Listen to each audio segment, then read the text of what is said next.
जय हिंद फ्रेंड्स। दोस्तों, आज के इस वीडियो में हम लोग कई सारे सवालों को लेने वाले हैं और वो कॉमन सवाल होगा दोस्तों, जो आप सभी के मन में हमेशा ये चलते रहता है कि सर आईपीओ के अंदर खरीदारी करें या ना करें, कौन सा आईपीओ बेहतर है, कौन सा आईपीओ खराब है।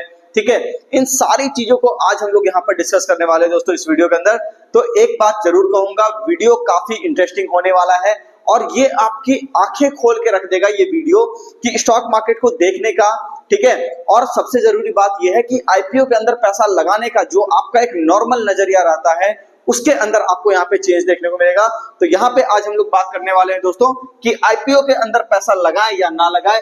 उससे पहले अगर आप चैनल पर नए हैं तो चैनल को सब्सक्राइब कर लीजिए। और एक बात और, जो भी व्यक्ति शेयर मार्केट क्लास करना चाहते हैं दोस्तों, सीखना चाहते हैं शेयर बाजार क्या है, वो कॉल कर सकते हैं हमारे इस नंबर पे। बेसिक टू एडवांस आपको सारी चीजें यहाँ पर सिखाई जाएगी।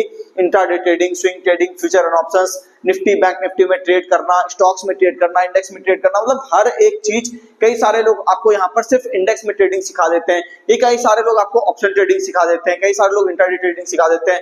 ये चीज आपको नुकसानदेह हो सकता है क्योंकि हमारे पास जितने भी लोग आते हैं दोस्तों, मैं देखता हूं उनमें से ज्यादातर लोग उलझे हुए रहते हैं। उनको समझ ही नहीं आता शेयर बाजार में कि कैसे एक लॉन्ग टर्म गोल को अचीव किया जाए, कैसे कंटिन्यूअसली शेयर बाजार में पैसा कमाया जाए। तो यहाँ पे आपको सारी चीजें एक साथ मिलती है, पूरा का पूरा कंसेप्ट आपको एक साथ देखने को मिलता है। तो आपको कॉल करना है इस नंबर पे दोस्तों, बेसिक टू एडवांस सारी चीजें आपको यहाँ पर सिखा दी जाएगी। और एक बात और दोस्तों कि जो भी व्यक्ति पटना के बोरिंग रोड में आ सकते हैं वो तो ठीक है, हमारा गूगल मैप्स के ऊपर आप एड्रेस निकाल लोगे, ये हमारा एड्रेस है कि बोरिंग रोड में आपको कृष्णा अपार्टमेंट के पास ये हमारा एड्रेस आपको दिख जाएगा। लेकिन जो व्यक्ति यहाँ नहीं आ सकते, घर बैठे अपनी क्लास स्टार्ट करना चाहते हैं, अपनी जर्नी स्टार्ट करना चाहते हैं, वो इस जगह पे जो है प्ले स्टोर के ऊपर जाकर के हमारा मोबाइल एप्लीकेशन इंस्टॉल कर सकते हैं और यहाँ से अपनी लर्निंग को स्टार्ट कर सकते हैं और स्टॉक मार्केट की फाइनेंशियल जर्नी को भी स्टार्ट कर सकते हैं। चलिए, तो अब हम लोग बात कर लेते हैं दोस्तों।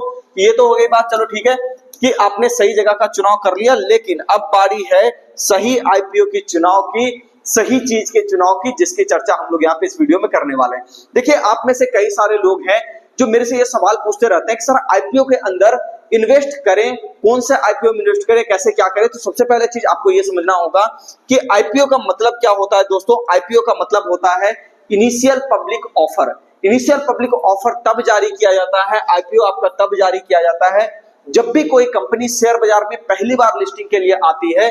यानी कि जब आप ये देखोगे कि स्टॉक मार्केट के अंदर, अगर आप ये देखोगे कि शेयर मार्केट के अंदर कोई कंपनी आती है और वो जाकर के यहाँ पे से फंड रेज करना चाहती है, तो वो शेयर बाजार में जब आती है, तो जब शेयर बाजार में पहली बारी लिस्टिंग हो रहा था दोस्तों उस कंपनी का, तब वो कंपनी आईपीओ जारी करती है, इनिशियल पब्लिक ऑफर जारी करती है। उसको एक डेट दिया जाता है एक्सचेंज के द्वारा, एक्सचेंज वही आपका एनएससी और बीएसई के द्वारा, कि आप यहाँ पे एक डेट आप यहाँ पे पकड़ लो और उसके बाद इस डेट को आप यहाँ पर जो है यहाँ पे शेयर बाजार में लिस्टिंग हो जाओगे। लेकिन हम में से कई सारे लोग हैं जो लिस्टिंग गेन के लिए वहां पे चले जाते हैं। हमें लगता है कि आईपीओ का अलॉटमेंट हमें अगर मिल गया या इस कंपनी का आईपीओ का अलॉटमेंट मिल गया तो मेरे तो यहाँ पे वारे न्यारे हो जाएंगे, मेरे तो पैसे यहाँ पे डबल हो जाएंगे। लेकिन कई बार आप यहाँ पे देखते हो कि आईपीओ जैसे ही आपका लिस्ट करता है मार्केट के अंदर, स्टॉक मार्केट के अंदर, वहां पे तुरंत ही आपको 10-20%, 30%, ठीक है, इस तरह की गिरावट आपको यहाँ पे देखने को मिल जाती है। तो आप यहाँ पे कहीं ना कहीं लॉस खा जाते हो। लेकिन कई बार ऐसा भी होता है कि आपका जो है आईपीओ लिस्ट हुआ किसी कंपनी का और वो क्या हुआ, अचानक से 100%, ठीक है, या फिर आपका 70-80% या कई बार 200-300% का भी वहां पे रिटर्न आपको देखने को मिलता है। तो इस तरह से वहां पे कई सारे लोगों को ये लगता है कि भैया अगर हम यहाँ पे लगा दिए तो मेरी तो किस्मत चमक जाएगी अगर मेरा पैसा 200% हो गया तो। लेकिन आपको ये समझना पड़ेगा कि आईपीओ के अंदर मान लो 20-25 हजार रुपए लगा करके आप वहां पे एक अलॉटमेंट ले भी लेते हो, तो 25 से अगर आप 50 हजार भी कर लोगे तो भी आपको वहां पर जो है आपकी जिंदगी नहीं चलने वाली। अगर आप वहां पे 25 से 50 हजार भी अगर आप यहाँ पे कर लो, ठीक है, तो भी क्या लगता है कि आपको आपकी लाइफ कट जाएगी इसमें, इस 50 हजार रुपए में? नहीं ना। तो यहाँ पे आप सबसे पहली चीज ये समझो दोस्तों कि आईपीओ से पहले आईपीओ क्यों लाती है कंपनी। अगर मान लो किसी कंपनी को पता है ये पहले से कि मेरी कंपनी बहुत ही अच्छी है, तो कोई कंपनी अपना शेयर क्यों जारी करेगी। तो सबसे पहली चीज आज जो वीडियो में हम लोग बात करने वाले हैं बहुत ही इंपॉर्टेंट चीज है, ध्यान से सुन लीजिएगा। सबसे पहली चीज आपको ये बताना चाहेंगे कि जब भी कोई कंपनी बन रही होती है, शुरुआती स्टेज में होती है, तो आपको ध्यान में होगा कि वो शेयर बाजार में नहीं आती उस वक्त, वो शेयर बाजार में तब आती है जब कंपनी काफी बड़े साइज की हो जाती है। जैसे आपने नाम सुना होगा पेटीएम का, जैसे आपने सुना होगा ओला इलेक्ट्रिक का, ठीक है। तो उसके अंदर आपने देखा कि ओला इलेक्ट्रिक या पेटीएम आपका जब ये बन रहा था तो आप ये देखो कि इसका फंडिंग उस वक्त कौन किए थे, इसको कौन वो पर्सन थे जो इसको फंडिंग किए थे। जैसा कि आप यहाँ पे देखते होगे दोस्तों, शार्क टैंक के अंदर, शार्क टैंक एक एपिसोड चलता है इंडिया के अंदर, आप यहाँ पे देखते होगे कि शार्क टैंक के अंदर वहां पे ये होता है कि कंपनियां, वहां पर बड़ी बड़ी वेंचर कैपिटलिस्ट कंपनियां आपको ऑफर करती है कि अगर आपका प्रोडक्ट अच्छा है, आपकी सर्विसेज अच्छी है, तो हम आपको फंड रेज करके देंगे। तो वो उसको फंड रेज करके देते हैं, वो तब देते हैं दोस्तों जब वो सिर्फ एक आइडिया लेकर के आती है कि हमारे पास ये आइडिया है, थोड़ा बहुत काम हम अपने फंड से कर रहे हैं, लेकिन हमारा फंड सफिशिएंट नहीं है, आप हमें फंडिंग करो, हमें इतनी फंडिंग की जरूरत है, कंपनी ग्रो हो जाएगी, उस हिसाब से आपको स्टेक दे दिया जाएगा और उस हिसाब से आप वहां पे पैसा बना लोगे। लेकिन एक बात समझिए, जितने भी वीसीज होते हैं, जितने भी वेंचर कैपिटलिस्ट होते हैं दोस्तों, जितने भी वेंचर कैपिटल चलाने वाली कंपनियां होती है, वो जो है शेयर बाजार से पैसा नहीं कमाना चाहती। मतलब ये कि जब उस कंपनी के अंदर वो पहली बार इन्वेस्ट करती है, तब वो कंपनी का साइज बहुत ही छोटा होता है, 5-10 करोड़ 20 करोड़ का उसका साइज होता है, ठीक है। और ऐसे जगह पर जाकर के उसको 2-4-5 करोड़ 10 करोड़ दे करके, ठीक है ना, वो उसका 30% 40% स्टेक जो है अपने पास रख लेती है।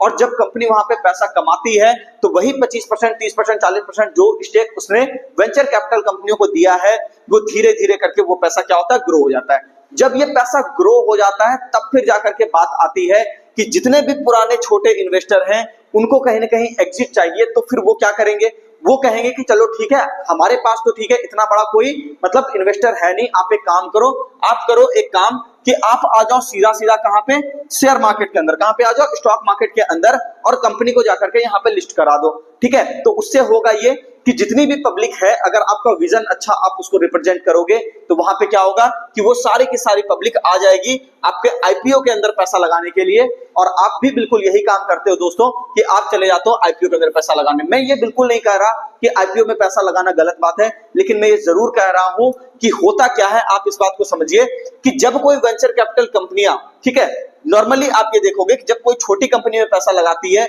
मान लो वो कंपनी जो है 10-20 करोड़ की है और वो कंपनी 2-4 हजार करोड़ की, यहाँ पे 5 हजार करोड़ की मान लो कंपनी वो आपकी हो गई, ठीक है ना। अब 5 हजार करोड़ का जब वो कंपनी हो गया तो ऑब्वियस सा बात है कि ये जो पर्सन यहाँ पे जो 30%, 35%, 40% स्टेक लेकर के रखा है, ऐसे पर्सन का भी पैसा कई गुना यहां पर हो गया, तो वो कहीं ना कहीं एग्जिट करना चाहेगा। अब वो एग्जिट करने के लिए बोलेगा कि आप आईपीओ लेकर के आ जाओ। जब वो आईपीओ लेके आएगा तो जितने भी पुराने आपके इन्वेस्टर हैं जो उसमें बहुत लंबे समय से थे, वो वहां पे क्या करते हैं, एग्जिट कर देते हैं। इसीलिए आप यहां पर देखते हो कि आईपीओ के अंदर दोस्तों, यहां पे जैसे ही आईपीओ जारी होता है, आप ज्यादातर कंपनियों का ये देखोगे कि वो धीरे धीरे धीरे धीरे करके नीचे आ जाती है। मैंने मैक्सिमम कंपनी जो देखी है लिस्टिंग होते हुए, आप ये देखोगे ज्यादातर कंपनियों का रेट आपको अच्छा तब मिलेगा जब आईपीओ आ गया। आईपीओ आने के बाद वो शेयर का प्राइस आपको वहां से 30-40%, 50% डाउन होता हुआ दिखेगा। फिर जाकर के अगर वो अच्छी कंपनी है तो वो फिर से वहां पे रिकवर करती हुई आपको दिखाई देगी। तो मेरा ये सलाह होता है दोस्तों कि आप आईपीओ के अंदर तुरंत पैसा लगाने के लिए ना जाएं, क्योंकि ये काफी एक रिस्की आपके लिए जो है काम हो सकता है। इसका कारण ये है कि जब ये बड़े पार्टिसिपेंट एग्जिट करेंगे तो वो एग्जिट तभी करेंगे जब वो स्टॉक मार्केट के अंदर उस कंपनी की लिस्टिंग होगी। यहीं पे हम लोग सबसे बड़ी गलती कर देते हैं दोस्तों। और आईपीओ के अंदर क्या करते हैं कि कंपनी का विजन देख करके, ठीक है ना, हो सकता है उसका विजन अच्छा हो, मैं ये बिल्कुल भी उसके इंटेंशन पे सवाल नहीं उठा रहा, लेकिन हो सकता है कि आने वाले समय में वो कंपनी सर्वाइव ही ना कर पाए, कुछ तरह की समस्या आ जाए, ठीक है। तो उस केस में आप ये देखोगे चूंकि बड़े प्लेयर भी वहां पे एग्जिट कर रहे हैं, और प्लस ये कि जब वो मार्केट में आई है तो पहले वो कुछ करके दिखाएगी, क्योंकि देखो जितने भी बैलेंस शीट हैं उन्होंने मैनिपुलेट जो है कहीं ना कहीं वो कर सकती है। अगर आप ये देखोगे कि वो शेयर बाजार में अगर नहीं है तो उसमें मैनिपुलेशन पॉसिबल है। मैनिपुलेशन ऐसे पॉसिबल है कि आप ये देखो कि कोई भी कंपनी अगर काम कर रही है, ठीक है, तो अपने बैलेंस शीट को थोड़ा बहुत मैनिपुलेट कर सकती है, लेकिन जब वो एक बार एनएससी के अंदर आ गई या बीएससी के अंदर आ गई तो एनएससी बीएससी का रूल्स एंड रेगुलेशन काफी टाइट होता है। उसको हर एक क्वार्टर में रिजल्ट पब्लिश करना है, रिजल्ट में क्या दिक्कत है नहीं है, वो सारी बातें एज इट इज कहीं ना कहीं बतानी होती है। और जब वो उस बात को खुल करके रखेगी तो ऑब्वियस सी बात है जो भी कमियां उस कंपनी की है वो भी धीरे धीरे करके उजागर हो जाएगी। तो कमियां जैसे ही उजागर होगी मार्केट के अंदर उसका शेयर प्राइस आपको नीचे की तरफ आता हुआ दिखाई देगा। अब हम लोग थोड़ा सा देख लेते हैं, प्रैक्टिकल थोड़ा सा समझने की कोशिश करते हैं इन चीजों को, कि यहाँ पे आप ये देखिए कि जैसे एक एग्जांपल हम लोग लेते हैं कि आपने देखा होगा हाल फिलहाल में ओला इलेक्ट्रिक, है ना। ओला इलेक्ट्रिक की हम लोग यहाँ पे बात कर लेते हैं, कोई भी रिकमेंडेशन नहीं है, सिर्फ एक मैं आपको यहाँ पे जानकारी के पर्पज से बता रहा हूं ताकि आपकी नॉलेज यहाँ पर बढ़ सके। ये देखिए ओला इलेक्ट्रिक के अंदर आप यहाँ पे देख रहे होगे कि ओला जब ये आपका लिस्टिंग हुआ है, ये अगस्त के अंदर हुआ है, ये आप देख सकते हो। ये वीकली टाइम फ्रेम का चार्ट हम लोग यहाँ पर खोल करके रखे हैं दोस्तों। तो यहाँ पे आप ये देखो कि अगस्त के अंदर क्या हुआ, ओला आपका लिस्टिंग किया, लिस्टिंग करने के बाद ओला थोड़ा सा ऊपर गया 160 के प्राइस के आसपास, लेकिन अब आप देख सकते हो धीरे धीरे धीरे धीरे धीरे धीरे करके ये क्या हो गया, 55 रुपए का 56 रुपए का यहाँ पे हो गया। लेकिन कई सारी कंपनियों के अंदर मैंने ये देखा है कि वो लिस्टिंग के साथ ही धीरे धीरे नीचे आती है, वो ऊपर भी नहीं आती।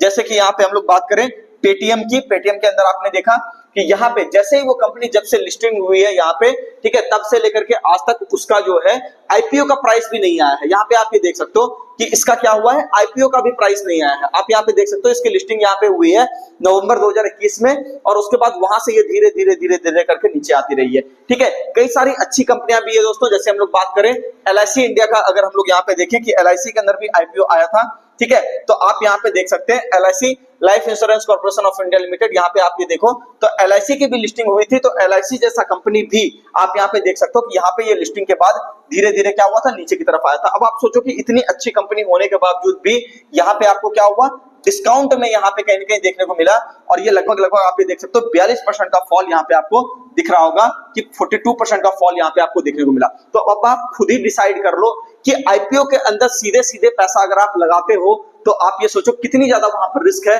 सबसे पहला रिस्क तो ये है कि जितनी भी वेंचर कैपिटल वाली कंपनियां हैं वो सारी की सारी कंपनी यहाँ पे क्या है, एग्जिट कर रही होगी, जो पहले उसमें इन्वेस्टमेंट कर रही होगी, और वहीं पे जाकर के आप चले आते हो इन्वेस्टमेंट करने के लिए। इसीलिए आप आईपीओ के अंदर जाकर क्या होता है, पैसा लूज कर देते हो, यानी कि वहां पे आपको लॉस ही लग जाता है। यही आप बार बार कहीं ना कहीं देखते हो अपने साथ होते हुए। तो यही बात मैं कहना चाहता हूं दोस्तों कि एक बात समझिए कि आईपीओ के अंदर पैसा लगाने से पहले एक बार थोड़ा सा इंतजार कर लीजिए, प्राइस को सेटल करने दीजिए। कोई भी कंपनी आई है 2 3 4 5 क्वार्टर उसको देख लीजिए, उसके बाद फिर डिसीजन लीजिए कि वहां पर आपको क्या करना चाहिए, उसमें पैसा लगाना चाहिए या फिर नहीं लगाना चाहिए। तब तक उसकी प्रॉफिटेबिलिटी भी आ जाएगी, कंपनी स्टेबल है या नहीं वो भी आपको पता चल जाएगा। तो सारी चीजें थोड़ी बहुत क्लियर होने दीजिए फंडामेंटल बेसिस पे, उसके बाद जाकर के उसमें पैसा लगाइए। आशा करता हूं आपको सारी चीजें क्लियर हो गई होगी, क्योंकि मैं देखता हूं कई सारे हमारे यहाँ पे साथी हैं जो ये क्वेश्चन बार बार रेज करते रहते हैं कि सर आईपीओ के अंदर पैसा लगाए या नहीं लगाए। तो इसका सीधा सा कंक्लूजन ये है दोस्तों कि आईपीओ के अंदर तुरंत आपको पैसा नहीं लगाना चाहिए। अगर आप गए हो लगाने के लिए तो वो बिल्कुल आप ये समझ करके रखो वो सट्टेबाजी हो गई। लिस्टिंग गेन के लिए अगर आप जा रहे हो कि हाँ ठीक है लिस्टिंग हुई और उसके बाद 100% 150% या 50% ऊपर खुल गया, लेकिन अगर मान लो लिस्टिंग ही खराब हुई, ठीक है ना, तो 50-60% का आपको लॉस भी देखने को लग सकता है, वहां पे मिल सकता है। तो फिर आप ये सोचो कि ऐसा काम क्यों करना है जो कि यहाँ पे बिल्कुल गैम्बलिंग जैसा हो। उससे अच्छा अगर मान लो इतना ही रिस्की अगर आप ये देख रहे हो, आंख बंद करके ट्रेड कर रहे हो, तो उससे अच्छा तो कम से कम ये है ना कि चार्ट को देखो, सही सपोर्ट एरिया को फाइंड करो, सही चीजों को देखो, ठीक है। हमारे यहाँ से एजुकेशन भी आप ले सकते हो, प्रॉपर तरीके से एनालाइज करके उसको खरीदो, और फिर उसके बाद वो आपको ऊपर की तरफ जब जाता हुआ दिखाई देगा तो वहां पे 40-50% शेयर बाजार के अंदर होता क्या है, बहुत इजीली आपको निकल जाएगा। कई सारे स्टॉक्स हैं जो बहुत अच्छा रिटर्न आपको देते हैं। तो यही चीजें दोस्तों थोड़ा सा संभल करके आपको काम करना है। दुनिया जो कह रही है, ठीक है, तो वहां पे आपको सारी बातों को एज इट इज मान नहीं लेना है, क्योंकि एट द एंड पैसा आपका लगना है, प्रॉफिट आपका होना है, लॉस भी आपका होना है। तो इसीलिए किसी के बहकावे में नहीं आना है, समझदारी से हमारे वीडियो के साथ जुड़े रहना है, ठीक है। और उसके बाद चीजों को हम लोग बिल्कुल खोल करके यहाँ पे बताते हैं, जो बातें आपको यहाँ पर कोई नहीं बताएगा। अब एक बात आप और समझो कि शेयर बाजार के अंदर के लोग तब कमाएंगे ना जब वो कंपनी की यहाँ पे कहीं ना कहीं प्रॉफिटेबिलिटी आ जाएगी, यानी कि शेयर बाजार में कंपनी आने के बाद सेकंड पर्सन के कमाने का चांस तब होता है दोस्तों जब वो कंपनी ये साबित कर दे कि हाँ अब जाकर के ये कंपनी स्टेबल है, तब स्टॉक मार्केट के लोग वहां पे बड़ा पैसा बनाते हैं, ठीक है। आशा करता हूं आपको सारी बातें समझ में आ गई होगी। मिलते हैं दोस्तों नेक्स्ट वीडियो में। चैनल को सब्सक्राइब कीजिए, वीडियो को लाइक कीजिए, कमेंट करके जरूर बताइए वीडियो को आपको कैसा लगा। और एक बात अंत में जरूर कहना चाहूंगा, सही जगह का चुनाव कीजिए, ताकि आपको सही नॉलेज सही समय पर मिल सके। नहीं तो दोस्तों शेयर बाजार में कई सारे लोग आपको हैं जो भटकाते रहते हैं, आधा अधूरा बात बताते रहते हैं और आप वहां पे फंसे रहते हो। कई सालों तक आप जो है बाजार को सीख ही नहीं पाते वहां से कुछ, ठीक है। कॉल पुट खरीदते रहते हो, ठीक है, 100-200 पॉइंट निफ्टी खाली देखते रहते हो, बैंक निफ्टी देखते रहते हो और उसमें आपको लगता है अरे बहुत पैसा बन रहा है, ये हो रहा है, वो हो रहा है, पैसा आ रहा है, जा रहा है, ठीक है। एट द एंड आप देखते हो पैसा बन नहीं पाता। तो प्रॉपर नॉलेज से ही पैसा बनेगा दोस्तों। तो सबसे पहली चीज ये है, हमारे यहाँ एक कहावत भी है, पहले सरस्वती आएगी उसके बाद लक्ष्मी आएगी।